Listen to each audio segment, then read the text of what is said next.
고려의 경제정책과 경제활동 들어가겠습니다. 우리가 이제 경제정책과 경제활동이라고 하면 이제 먹고 사는 문제가 될 수 있겠는데, 일단 왕이 국가를 정치함에 있어서 이런 경제정책을 하려면 가장 재원이 되는 게 세금입니다. 그죠? 이런 세금으로 뭐 국방비도 쓰고 자기가 먹을 것도 사고 하겠지만, 어쩌면 제일 많이 드는 게 바로 자신을 도와주는 관리들의 월급, 봉급, 인건비가 아닐까 싶어요. 우리가 그걸 설명하려면 그런 왕이 관리들에게 나눠준 토지, 그 토지 제도를 설명을 하려고 하면 이 수조권이라는 개념을 우리가 알아야 됩니다. 이 수조권이 뭐냐? 수조권은 수, 걷다, 조세를 거둘 수 있는 권리를 뜻해요. 조세라는 것은 그때 당시 이제 땅을 가진 백성들이 나라에 내야 되는 세금을 조세 또는 전세라고 했었죠, 그죠? 그래서 왕은 이렇게 표에서 보시다시피 이 수조권을 가지고 있었어요. 이제 모든 나라의 땅은 자신의 땅이고 또 거기 살고 있는 백성은 왕의 신하다라는 이런 왕토 사상을 바탕으로 했기 때문이죠, 그죠? 그래서 국유지는 당연히 왕의 땅이고 그 대다수가 사유지였는데, 이런 사유지는 백성이 가진 땅이라고 해서 민전이라고도 불렀습니다.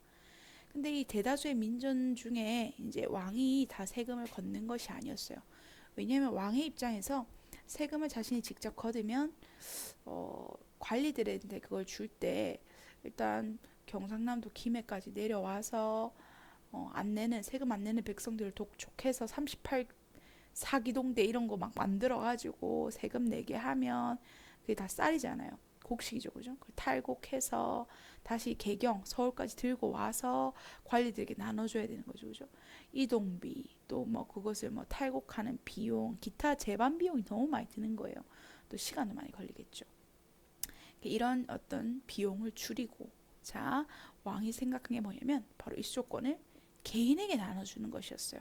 그 개인이라는 것은 바로 왕에게 이제 세금으로 써 거둔 그 봉급을 받을 수 있는 관리를 뜻하죠, 그죠?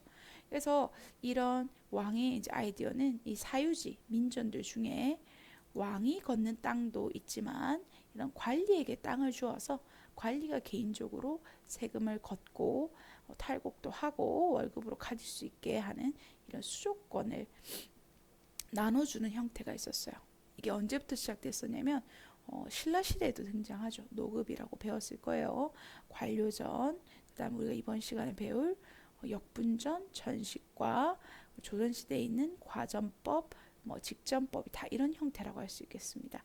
수조권을 이해해야지 우리가 이런 토지 제도를 일단 들어가 볼 수 있을 것 같아요.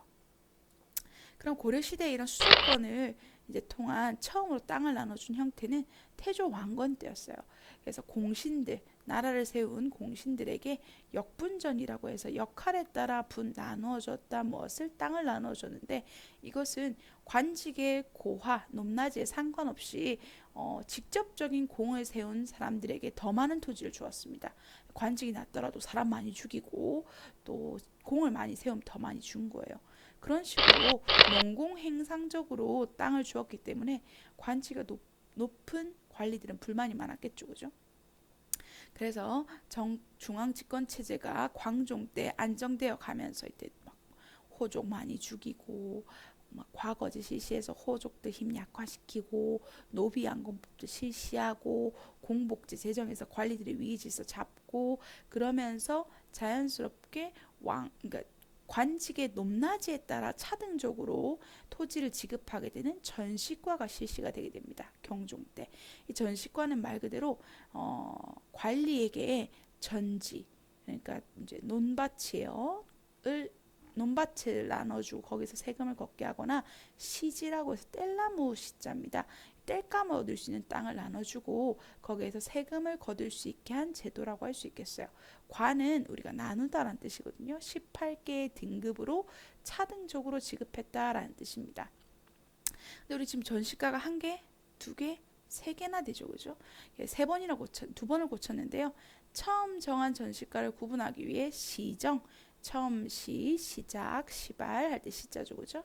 처음 정했다라는 뜻이고, 개정, 다시 고쳤다. 개를 써서 개정전시과, 경정은 또다시 경자를 써서 또다시 고쳐야 돼서 경정전시과로 나눠지게 돼요. 시정전시과 때는 뭐 어떻게 나눠줬냐면 인품과 관복을 기준으로 하는 관품으로 나눠줬어요. 그래서 전 현직 관리에게 모두 지급을 했는데, 전직이라는 것은 퇴직한 관리들, 현직은 현재 있는 관리들에게 나눠줬는데, 우리가 여기서 의문이 되는 건 인품이 뭐예요? 인품. 그렇죠? 이거 이제 성격입니다. 사람 성품. 그러니까 성품이 좋은 사람에게 더 주고 안 좋은 사람한테 덜 준다는 거죠. 그럼 성격이 좋은 여러분한테는 많이 주고 성격이 안 좋은 싸가지가 없는 나 같은 사람에게 적게 준다는 거야. 그러면 싸가지 없는 내가 가만히 있겠어? 그렇지, 반발했겠죠, 그죠? 그래서 이것을 뺀 거예요. 목종 때. 그래서 인품을 제외하고 관품만 높낮이에 따라 전 현직 관리에게 모두 지급했습니다. 근데 문종 때 다시 고친 건 전직 관리를 뺐어요. 현직 관리들에게만 줬습니다. 왜냐? 이 전직 퇴직한 관리들에게 토지를 줬더니 이게 반환이 잘 안 되는 거예요. 여러분 그렇잖아요. 땅을 관리들이 받는 이유가 뭐예요? 임금님을 도와줬잖아요. 그럼 퇴직하고 나서 죽기 직전에 땅을 어떻게 해야 돼요? 돌려줘야 되죠, 그죠? 근데 그게 잘 안 되는 거예요. 그러니까 새롭게 등장하는 신입 관리들에게 줄 땅이 모자랐겠죠, 그죠? 그래서 현직 관리를 중심으로 주는 걸로 바뀌었습니다. 하지만 이것도 이제 의미가 없어지는 게 나중에는 무신집권기 때 농장이 등장하면서 전시과 체제는 모두 붕괴하고 말게 돼요. 어쨌든 전시과 체제가 이렇게 바뀐 이유는 가면 갈수록 지급 기준이 좁아지고 있죠, 그죠? 예, 지급할 수 있는 토지의 양이 적었기 때문이다라고 할 수가 있겠습니다, 그죠? 그러면 우리 다양한 이런 국가에서 나눠준 토지의 종류를 한번 살펴보도록 할게요. 일단 이 과에 따라 나눠주는 땅이라 해서 이걸 과전이라 했습니다. 그래서 과전이 지급됐고요. 관리들에게 이게 복무의 대가로 지급된 거기 때문에 주거나 관직에서 물러나면 반드시 반납해야 했어요. 잘 안 됐었죠, 그죠? 그 다음에 우리 특별한 사람들에게 줬어요. 반납을 안 해도 되는 땅이 있었습니다. 5품 이상의 관리들에게 자손에게 세습할 수 있는 땅을 주었어요. 5품 이상들에게만. 공음전인데요. 5품 이상들의 관리들에게는 또 다른 특권이 있었죠, 그죠? 음서라고 해서 자손이 과거를 보지 않아도 관직을 줄 수 있는 특별 자격증이었어요. 그러다 보니 5품 이상의 관리들, 특히 그들 중에 왕실과의 중첩된 혼인관계를 유지하고 있는 사람들을 우리는 문벌귀족이라고 부르죠, 그죠? 그래서 고위관직을 독점하면서 세력 기반을 다졌던 이자겸, 김부식 이런 사람들이 대표적인 예라고 할 수 있겠습니다. 자, 그런 다음에 이제 그러면 5품 이상 관리 자제들만 좋나? 6품 이하면 어떻게? 또 뭘 줬겠죠, 그죠? 6품 이하의 하급 관리 자제 중에 관직에 오른 자는 과전을 받으니까 상관없죠. 관직에 오르지 못한 자는 생계가 막막한 거예요. 백수건달이니까.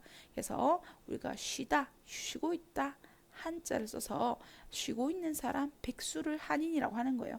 한인에게 땅을 주기도 하였고요. 그래서 앞으로 계속 시험을 쳐서 관직으로 올라갈 수 있게 기회를 제공했다 할 수 있겠죠, 그죠? 또 중앙 군인에게는 군인전, 하급 관리에게는 구분전 을 주어서 이런 생계를 보장하게 했어요. 특히 군인전은 옛날에는 고려 시대만 하더라도 군인을 뽑는 시험 무과가 없었어요. 그래서 그냥 아버지가 군인이면 아들은 자동 군인입니다. 군역이 세습되니까 당연히 아버지의 군인전을 아들이 이어받으면 되겠죠, 그죠? 자손에게 세습되는 형태였어요. 요거 말고 또 하나 더 있습니다. 향리들도 그러했어요. 향리는 지방에서 수령을 도와주는 호족들이 이제 관직으로 변화한 형태죠, 그죠? 그래서 그들에게는 외역전이라고 해서 그들의 이제 권리를 인정해주는 토지가 있었는데 그런 향리의 직위가 아들에게 세습되면서 이런 외역전도 역시 세습이 되었다고 해요. 다른 이제 월급조는 없었다고 합니다. 그래서 더 군인들이나 향리들이 이런 과거가 없다 보니 이런 좀 더 이제 무시를 당하거나 하진 않았을까라는 생각이 들어요. 문벌 귀족들이나 이런 사람들로부터. 그럼 이거는 아까 쌤이 금방 설명한 내용이고요. 그다음 수치 체제 정비를 가보도록 하겠습니다. 수치 체제라는 것은 수 걷다, 걷어서 가진다란 취한다는 뜻이에요. 다시 말하면 세금 제도인데요. 이 세금 제도를 이제 바르게 정비하려면 그 기준을 분명히 명확하게 해야겠죠, 그죠? 그래서 가장 기본이 되는 토지 대장, 그래서 토지를 양을 정리한 장부다 해서 양안이라고 합니다. 그리고 호적은 호는 집호자예요. 집집마다 몇 명의 가족이 몇 세의 나이가 얼만큼 사는지를 정한 대장이에요. 그 호적들을 작성해서 1일 기준으로 백성에게 조세, 곡물, 역 세 가지를 거뒀습니다. 조세는 논과 밭으로 구분하고 비옥들에 따라서 상중하로 나눴어요.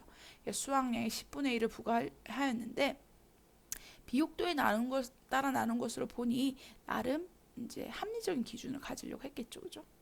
그 다음에 지방의 토산물, 특산물을 걷는 곡물은 집집마다 부과했어요. 예를 들면 사과 뭐 한 박스씩 한 집에 하나씩 한 집마다 사과 한 박스씩 뭐 이렇게 하는 거예요.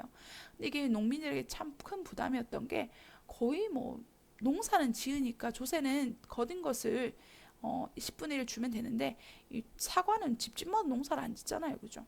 그래서 더 큰 부담이 됐다고 합니다. 사서 내야 되니까요. 또 백성의 노동력을 무상으로 징발받는 역은 군대에 가면 군역이라고 하고 또 토목공사 성벽을 짓는 데 가면 요역이라고 해요.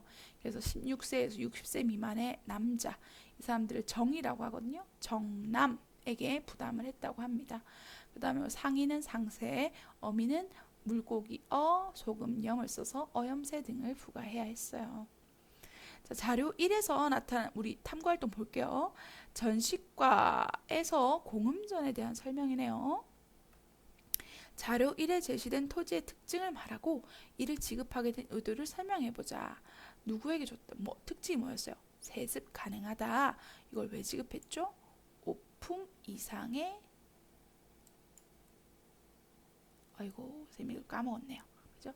수치제도의 양안과 호적을 걷어서 이걸 세금했다는 거 그죠? 참고하시고 그 다음에 답을 먼저 말해볼게요. 5품 이상 관료에게 세습 가능한 땅을 주었죠. 그죠? 이유는 경제적 기반으로 이런 음서와 함께 귀족적 지위를 유지하는 기반이 될 수 있었기 때문이고요. 그 다음에 자료 1을 참고하여 민전의 성격을 알려보자. 민전이라는 것은 우리가 매매, 상속, 증여, 임대가 가능했지만 국가에게 세금을 내야 하는 땅이었다라는 걸 알 수 있었습니다. 이거는 쌤이 잘못했네요. 요겁니다. 자, 2번 다양한 산업의 발전입니다. 우리가 가장 기본적인 발전은 농업이었겠죠. 그죠? 중농 정책을 많이 펼쳤는데요. 고려시대부터는 이런 좁은 땅덩어리를 넓혀서 농지를 개간하는 간척 산업이 되게 유행을 했어요. 이런 간척 산업들 중에 특히 어디서부터 시작을 했냐면 이 강화도에서 먼저 시작을 했답니다. 왜 강화도였느냐?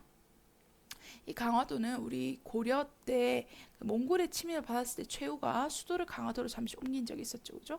거기 얼마나 많은 인구들이 이제 밀집을 했겠어요. 근데 토지는 부족하니까 자연스럽게 뭘 하게 됐겠나요? 개간을 하게 됐겠죠. 그죠? 그러면서 이런 개간이 널리 이루어졌다고 합니다. 근데 우리 대다수의 농업 기술은 중국으로부터 온 거죠. 대표적으로 모내기도 역시 중국으로부터 와서 남부 지방 일부 지방에 보급되기 시작을 했어요. 이게 전국적으로 보급된 것은 조선 후기가 돼야 가능했습니다. 그 다음에 중국의 농서인 농상 지교가 소개되고 목화 재배도 시작이 됐어요. 또 수공업으로는요. 초기에는 관청 수공업과 소수공업을 중심으로 발전했습니다. 관청 수공업은 이제 중앙이나 지방 관청에 장인을 소속시켜서 강제로 그 수량을 맞추게 하는 법이었어요. 소는 저번 시간에 얘기했던 특수행정구역으로서 나라가 만들어내라고 하면 만들어낼 수밖에 없는 차별을 받는 부락이었죠. 그죠? 이쪽 지역이 둘 다 공통점은 강제로 해야 되는 것이었기 때문에 이 상품의 질이라는 건 떨어질 수밖에 없었습니다. 그러다 보니 후기에는 주로 이런 고려가 불교를 지원하는 국가이다 보니 이런 돈이 많은 사원, 절을 중심으로 이런 불사 그러니까 뭐 종을 만든다든지 또는 뭐 북을 만든다든지 촛대를 만든다든지 불상을 만든다든지 이런 어떤 형태의 사원을 중심으로 한 수공업이 발전을 하고요. 그 다음에 보다 더 질이 좋은 장인들이 이제 개인적으로 민간에 팔기 위한 상품을 만드는 민간 수공업이 또 발전을 하게 됩니다. 그 다음에 국가와 백성의 상업에 힘쓰다 한번 보도록 할게요. 주로 수도를 중심으로는 이런 시전이라고 해서 상점들이 만들어지고 그런 상점들을 국가에서 이제 상인에게 빌려주고 세금을 걷는 이런 형태로 상업이 이루어지기 시작을 했어요. 상행위를 이제 감독하기 위해 매점 매석하거나 또는 불법적인 상행위를 감시하기 위해 경시서, 서울 경자의 시장 시자, 우리 지금으로 따지면 뭐 시장을 감독하는 뭐 공정거래위원회 이런 데라고 할 수 있겠죠, 그죠? 설치를 했고 또 이런 개경뿐만 아니라 서경, 동경, 남경 이런 지역에 이런 관영 상점들이 등장을 해서 화폐로 물건을 사고 팔기도 했습니다.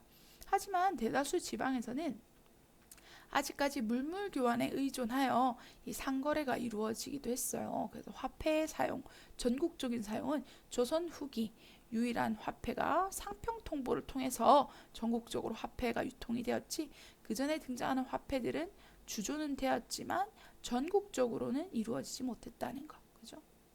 그다음에 육상 교역이 늘어나면서 이 원나라의 육로 교통로의 방식이었던 역원제가 우리나라에도 등장을 하게 됩니다.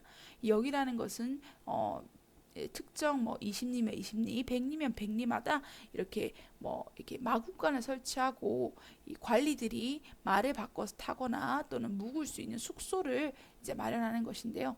여기서 출발한 게 바로 우리 지금의 지하철역, 서울역이라고 쓰는 역에서 이제 시작이 됐다고 하죠, 그죠? 그다음에 고려시대 화폐는 우리 종류를 한번 살펴보면 이렇게 다양한 화폐가 있었는데 모두 기억할 필요는 없을 것 같고요. 이 중에서 우리나라의 지형의 모양을 닮았다고 이제 하는 은병 하나 기억해 두시면 좋을 것 같아요. 고려시대 화폐 중에 특이하게 동그란 형태가 아니니까 기억할 수 있겠죠, 그죠? 자, 그 다음 페이지 여러 나라와의 교류 한번 보도록 하겠습니다. 고려는 저번 시간에도 보다시피 송나라의 교류가 아주 활발했다고 하죠, 그죠? 이런 게 송나라의 그림, 북송시대의 그림 청명상화도, 중국 사람들이 국보 1호로 불리는데요. 우리 다 학년 올라가면 동아시아사에서도 이걸 보게 될 거예요. 아주 중요하거든요. 문헌으로서 이 고려 사람이 등장합니다. 그죠? 이런 폭넓은 교류를 볼 수가 있어요. 주로 공무원을 이루었지만 고려 초기에는 사무역도 되게 많았어요. 그런데 이 국가가 통제를 해서 이런 사무역이 점점 쇠퇴하게 됩니다. 왜 통제를 했을까요? 생각해 보세요. 이 호족, 신라말에 등장했던 호족, 왕건, 장보고 다 세력을 어떻게 키웠죠? 그렇죠? 이런 중국과의 무역을 통해서 성장한 세력들입니다. 그러니까 고려 입장에서는 그런 새로운 제2의 장보고 제2의 왕건이 나오는 걸 경계할 수밖에 없겠죠. 그래서 이런 사무역을 국가적으로 통제했다라고 할 수 있겠어요. 역시 우리 이런 비슷한 사례를 일본에서도 찾아볼 수 있어요. 일본에서 이제 도요토미 히데요시나 오다 노부나가와 같은 이제 전국 시대라는 100년의 복잡한 시간 속에 이 다이묘들이 이 서양과의 교류를 통해서 조총도 수입하고 하면서 독자적인 세력으로 성장을 하게 됩니다. 그래서 오다 노부나가가 중심이 되어서 혼란스러웠던 전국 시대를 통일하게 되죠, 그죠? 그러면서 이제 도요토미 히데요시가 그를 뒤이어서 권력을 잡고 도요토미 히데요시가 죽고 나서는 도쿠가와 이에야스가 권력을 장악하게 되죠. 도쿠가와 이에야스 생각하는 거예요. 제2의 오다 노부나가나 또는 도요토미 히데요시와 같이 서양과의 무역을 통해서 성장하는 다이묘가 있으면 안 되겠다. 그래서 이제 에도 막부, 도쿠가 막부 같은 경우에는 이런 서양과의 교류를 나가사키 항구를 통해서 한 곳에서만 할 수 있게 제한적으로 이제 허용하게 됩니다. 그것도 국가가 철저한 통제를 하면서요. 그래서 이런 다이묘들의 독자적인 성장을 막기도 하거든요. 그와 유사한 형태를 할 수 있겠죠. 그래서 이런 북방 지역에 거란이나 여진이 있었던 탓에 주로 바닷길로 송과 많이 교역을 했어요. 그래서 개경하고 가까운 이 병난도, 우리 지금으로 따지면 이제 인천이죠, 그죠? 여기가 아주 활발한 무역 장소로 이제 이루어졌습니다. 주로 송과는 이런 사치품이 왔다 갔다 했고요. 이 거란이나 여진은 요 보이죠? 농기구, 곡식 이런 것들이 주로 이제 이용이 됐어요. 생필품 위주로 할 수 있겠죠. 특히 거란이나 여진은 유목민족이다 보니까 이제 곡식을 저장하는 이런 농경민족의 문화가 아니에요. 그래서 이런 교류에 더욱더 적극적으로 어떻게 임할 수 있었다라는 것. 그리고 이런 이제 송나라가 워낙 국제적인 무역을 많이 한 나라이다 보니까 이런 국제적인 무역에 담당했던 아라비아 상인들이 우리 개경, 병란도를 통해서 고려까지 들여오게 됐습니다. 그들의 규모는 뭐 한 번에 올 때 100여 명의 상인이 올 정도였으니까 상당히 컸어요. 그래서 우리나라 이름이 그때 당시 고려라고 만방에 알려지면서 지금 현재 코리아라는 이름이 고려에서 오게 되었죠. 그죠? 그리고 고려 후기에는 이 원나라가 워낙 넓은 지역을 이제 차지했던 대국이었잖아요. 몽골 제국의 후예죠, 그죠? 그러다 보니까 동서교육의 어떻게 메카가 됩니다. 그래서 우리도 거기에 대한 어떤 혜택을 좀 받게 됐어요. 원간섭기, 원을 통해 세계 시장과 연결되면서 대교육이 더욱더 활발해졌습니다. 우리가 공녀 이런 사람들이 많이 끌려가서 문제가 되기도 기왕후 기억나죠, 그죠? 문제가 되기도 했지만 특히 또 문제가 됐던 게 은. 고려 말에 이 원나라에서는 은을 중심으로 하는 화폐 경제가 등장을 하게 돼요. 그래서 나중에는 명나라 때, 청나라 때 완벽히 자리 잡게 되는데 그래서 우리나라에 은을 많이 요구해서 큰 문제가 생겼죠. 그래서 조선 생종 때는 이 명나라가 은을 너무 많이 요구하니까 일부러 은광을 폐쇄하는 모습도 볼 수가 있어요. 그리고 이런 아시아 전역에서 이제 활동했던 외국인 이들을 생목인이라 불렀죠, 그죠? 그들이 역시 고려에도 들어왔는데 그들 중에 일부는 고려에 귀화하여 벼슬을 하거나 상업에 종사하기도 했어요. 대표적으로 우리 과거제를 이제 우리 광종에게 제안했던 쌍기란 사람은 이름에서 알 수 있듯이 이 후주 사람입니다. 중국 사람이에요. 그래서 우리나라에 와서 이런 고려의 광종의 왕권을 강화하는 데 기여하기도 했죠.